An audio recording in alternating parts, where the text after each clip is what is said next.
金光閃閃嘅先係白色嚟噶嘛，屎金色咧真係冇眼睇。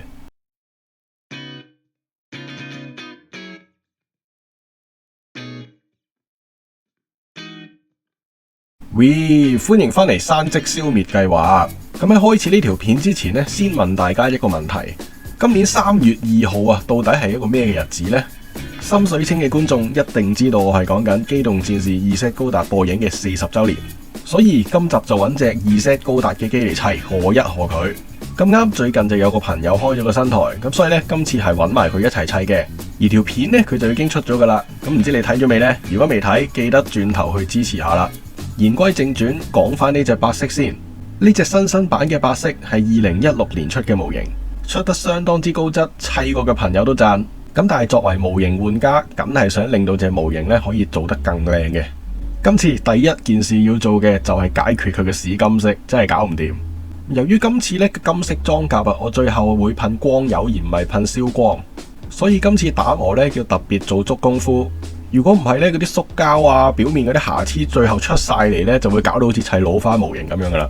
而第二樣要做嘅嘢咧，就係會幫佢加翻個裙甲嘅內扣，因為佢後裙甲嗰個位咧係見光嘅，咁所以入邊空溜溜咧，其實就非常之礙眼，所以今次咧就要解決呢個問題。咁除咗裙甲啦，其實膊頭同埋小腿咧，亦都有呢啲咁樣嘅位嘅，處理咗佢咧就會好睇好多嘅。至於我會點做咧，睇落去你哋就知噶啦。既然今次隻白色係認真砌嘅，咁當然啦，全機加深黑線就一定會做啦，仲會加幾條黑線俾佢添。講下，今次呢隻白色咧要做嘅嘢都唔少，咁我哋咧就而家即刻開始啦。等陣先，漏咗一句，如果你想知道白色嘅機體設定咧，就過 NYC 度睇佢條設定片啦。好，今集正式開始。咁按照慣例，第一樣要做嘅嘢當然就係打磨啦。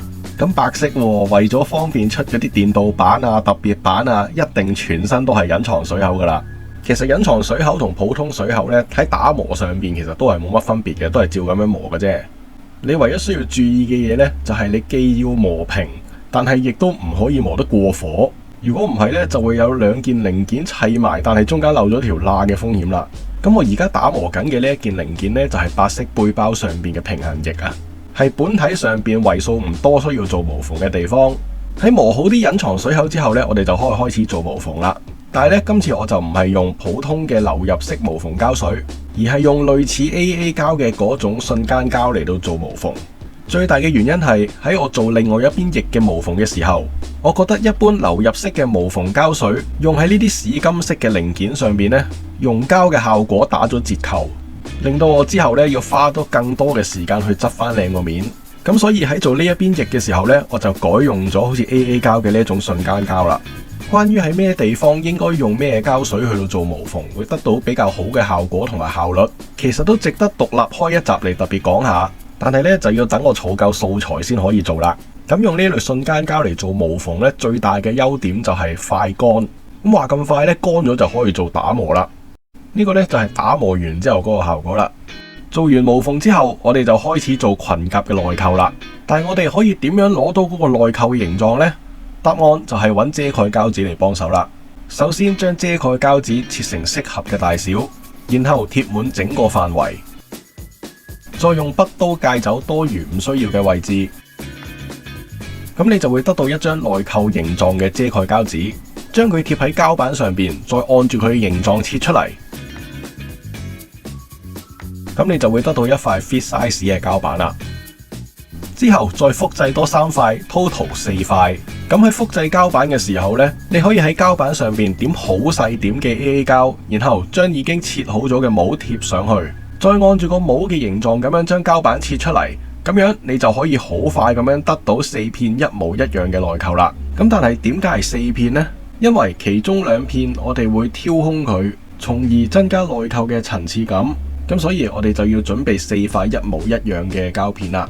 咁我哋又用好細點嘅 AA 膠咧，將2片黐埋一齊，然後一齊起稿。咁當你個稿起完覺得滿意之後咧，就可以用筆刀將佢切落嚟。今次我會沿住起咗稿嘅線條，直接將膠板 cut 斷。對比起要將中間鏤空嘅位置切走，直接 cut 斷咧，絕對係更加方便，而且出錯嘅機率咧就大大咁樣減少。只要按住當初嘅草稿，將切出嚟嘅膠條砌翻上用嚟做底嘅嗰塊膠板上邊，並且用少量嘅無縫膠水去到做固定，你就可以得到一個有層次嘅內扣啦。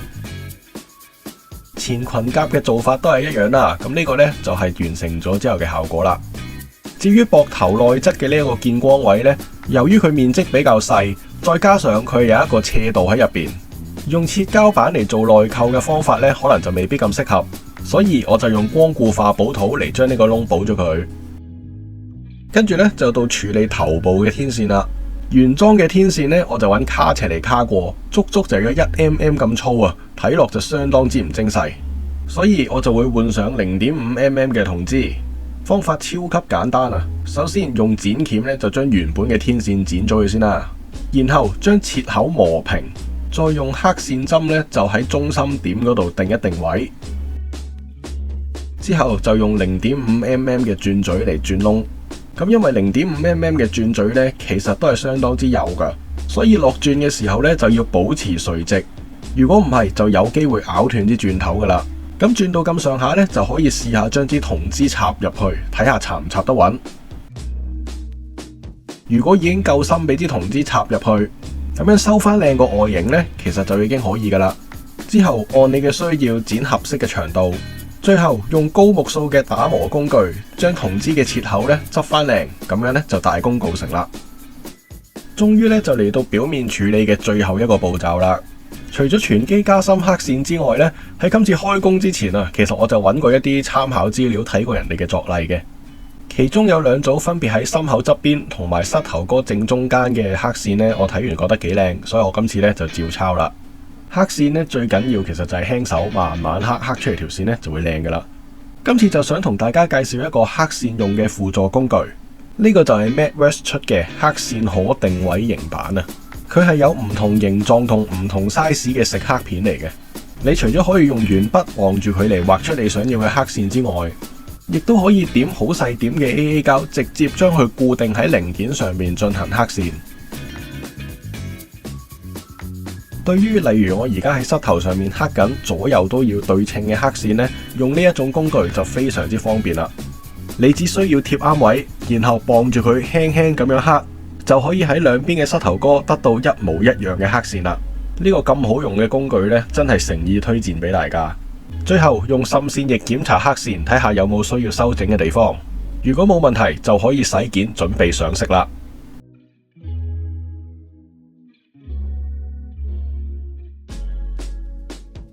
今次成隻模型嘅製作重點就係放喺個金色度，而想要個金色噴得滑，下邊嗰層亮黑呢就非常之重要啦。咁喺上亮黑之前呢，我就會先噴黑色嘅底灰，等乾咗之後呢，我就會噴亮黑，先薄噴再濕噴，濕得嚟唔會流鼻涕，反光見到自己個樣就為之 OK。再等佢乾咗之後呢，就可以開始噴金色啦。成日聽人講噴金屬色呢，就要大風細油，究竟大風細油係咩意思呢？大風係指你個氣泵出氣嘅壓力要夠大。而細油就係指你噴筆噴出嚟嘅油量要少，薄薄地一層一層咁樣堆疊上去，而唔係一下就濕噴噴滿。以我今次噴金色為例，我氣泵校嘅氣壓呢，大概就係30個 PSI， 用薄噴多浸嘅方式將金色慢慢噴上零件上面，去到最尾一層呢，我會稍為噴得濕啲咁多，咁樣噴嘅金色呢，出到嚟就會非常之滑啦。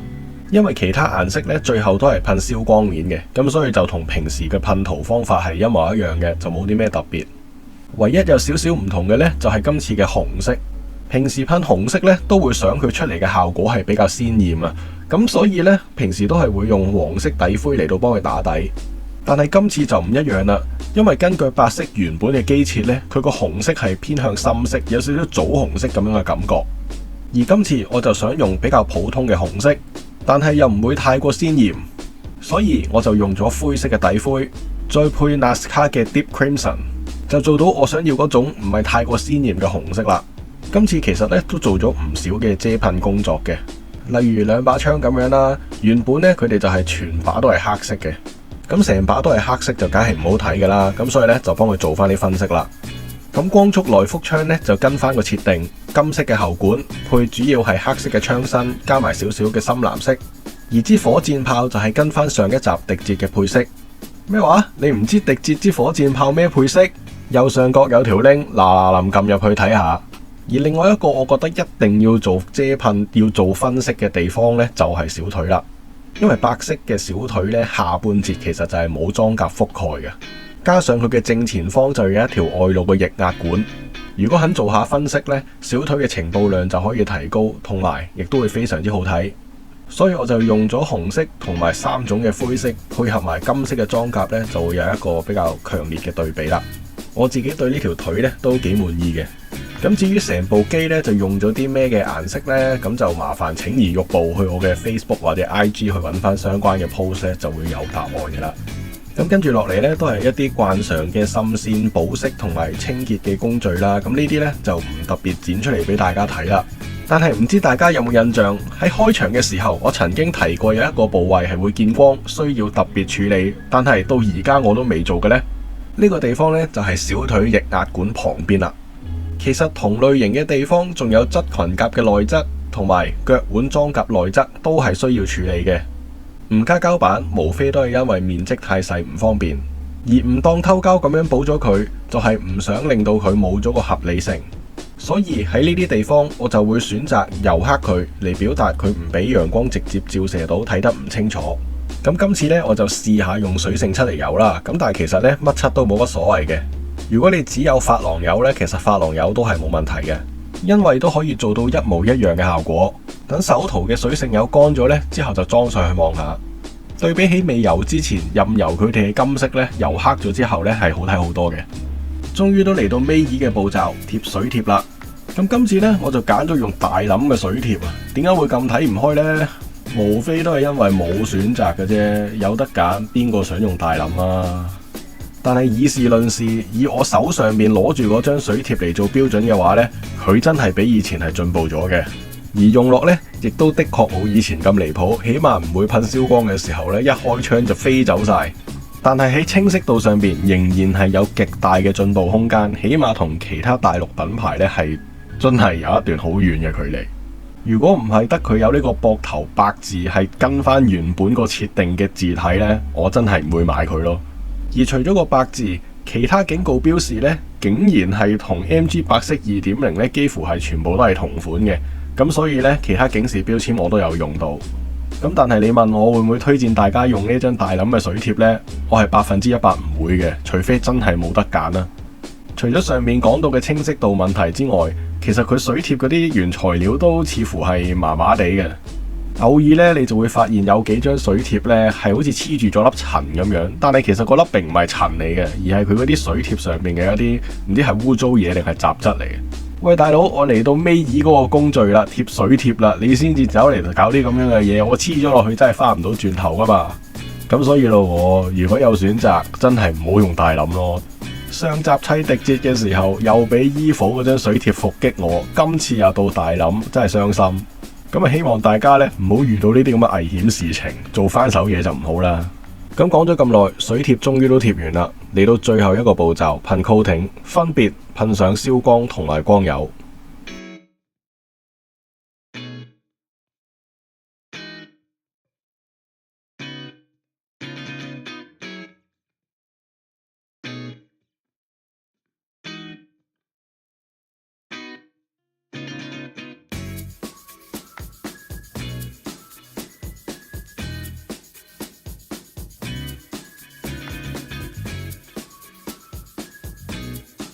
XGUC 新版白色完成。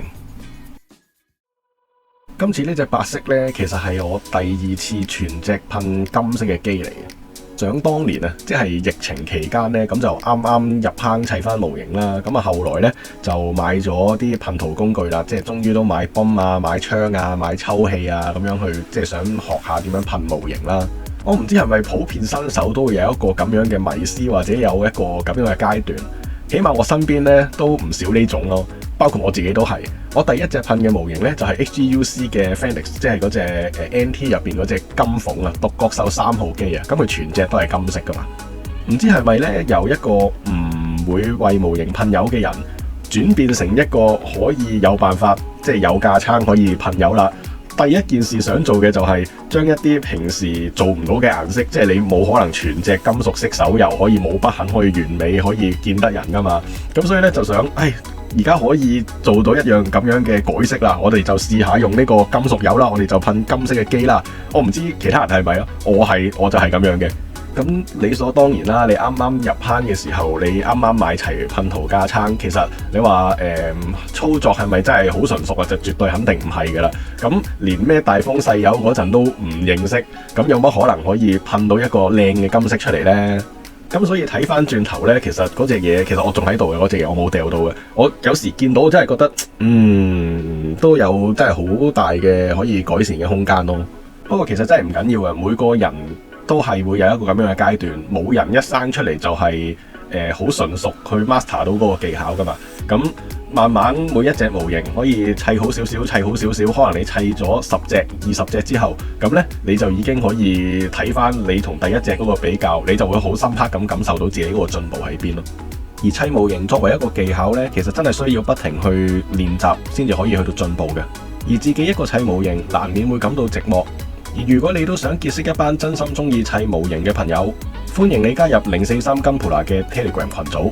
除咗每日可以同大家一齊吹模型同埋高達嘅相關事情之外，仲可以參加定期舉辦嘅模型主題活動。有興趣加入嘅就不妨喺下邊留言或者喺 Facebook、IG 度揾我啦。咁就講翻呢隻白色啦。原來唔經唔覺，Zeta 入邊主角群揸嘅嗰啲機呢，原來我都砌晒啊。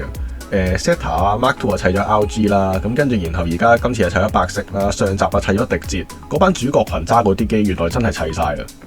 唯一 skip 咗嘅就應該真係力奇戴亞斯啦。不過力奇戴亞斯我諗短期內都真係未必有咁樣嘅機會。不過唔緊要啦，緣分到了自然會砌噶嘛，係咪先？咁呢隻白色之後呢，咁就要砌 RG 蟹啦，因為3月尾就係水產活動啊嘛。大致上個型呢，其實都執好噶啦，啲架撐啊、嗰啲剩啊，全部都做好，係即係加深黑線打磨嗰啲全部都未做咯，同埋仲話想加少少黑線添。我都開始有啲擔心會做唔切。咁今集時間呢就差唔多啦。咁記得片頭呢就講過今次砌白色呢，其實就係 Zeta 嘅40週年紀念嚟噶嘛。咁同而家個友台就一齊砌嘅。咁而家睇完呢條片啦，咁係咪應該要過去支持下友台呢？咁連結呢就喺下邊資訊欄揾啦。好，我哋下集再見。